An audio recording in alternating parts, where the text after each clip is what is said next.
teman-teman, pada video kali ini saya akan menjelaskan mengenai sejarah keselamatan dan kesehatan kerja. Siap menyimak?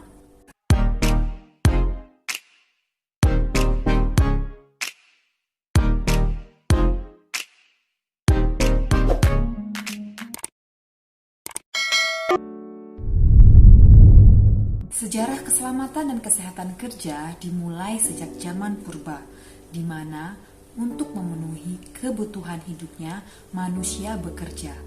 Pada saat bekerja tersebut, mereka mengalami kecelakaan dalam bentuk cedera ataupun luka. Dengan akal pikirannya, mereka berusaha mencegah terulangnya kecelakaan tersebut, sehingga dapat mencegah kecelakaan secara preventif.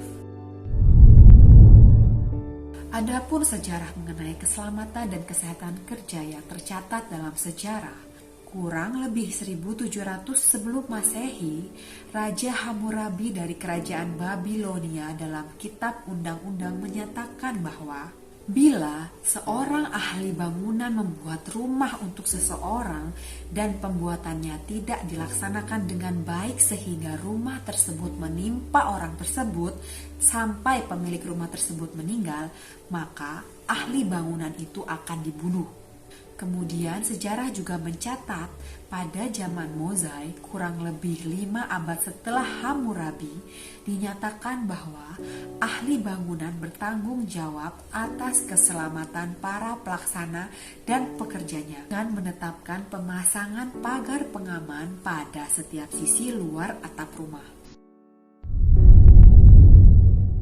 Kemudian kurang lebih 80 tahun sesudah Masehi, Plinius, seorang ahli ensiklopedia bangsa Roma, mensyaratkan agar para pekerja tambang diharuskan memakai tutup hidung.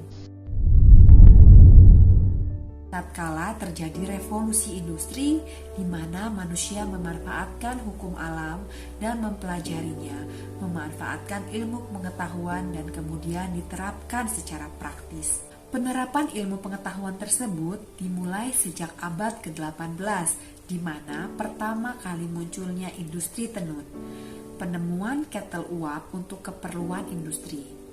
Tenaga uap ini memang sangat bermanfaat bagi dunia industri, namun pemanfaatannya juga mengandung resiko terhadap terjadinya kecelakaan seperti peledakan karena tekanan. Setelah revolusi industri, kemudian terjadi revolusi listrik, revolusi tenaga atom, dan penemuan-penemuan baru di bidang teknologi dan teknik yang sangat bermanfaat bagi umat manusia. Di samping manfaat tersebut, pemanfaatan teknik dan teknologi dapat merugikan dalam bentuk resiko terhadap terjadinya kecelakaan apabila tidak diikuti dengan pemikiran tentang upaya keselamatan dan kesehatan. Sejak revolusi industri di Inggris, di mana banyak terjadi kecelakaan dan banyak membawa korban jiwa, para pengusaha pada waktu itu berpendapat hal-hal tersebut merupakan bagian dan resiko dari pekerjaan dan merupakan penderitaan para korban.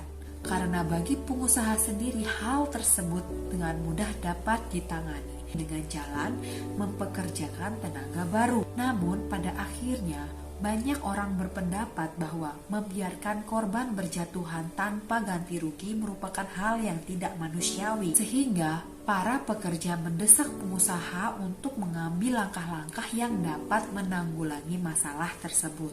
Hal pertama sebagai upaya penanggulangan adalah memberikan perawatan kepada para korban, di mana motifnya adalah perikemanusiaan. Namun di Amerika Serikat diberlakukan Undang-Undang Workers' Compensation Law, di mana disebutkan bahwa tidak memandang apakah kecelakaan tersebut merupakan akibat dari kesalahan si korban atau tidak, yang bersangkutan akan mendapat ganti rugi jika terjadi dalam pekerjaan. Nah, undang-undang di Amerika Serikat ini menandai permulaan usaha pencegahan kecelakaan yang lebih terarah. Namun, lain halnya yang terjadi di Inggris. Di Inggris, pada mulanya aturan perundangan yang hampir sama telah juga diberlakukan. Namun, harus dibuktikan bahwa kecelakaan tersebut bukanlah terjadi karena kesalahan si pekerja atau korban. Jika terbukti bahwa kecelakaan yang terjadi adalah akibat dari kelalaian si korban, maka pekerja tersebut tidak akan mendapatkan ganti rugi. Namun sayangnya karena para pekerja tersebut berada di posisi yang lemah, akhirnya pembuktian salah tidaknya pekerja yang bersangkutan selalu merugikan korban. Akhirnya, peraturan perundangan tersebut diubah tanpa memandang apakah si korban salah atau tidak.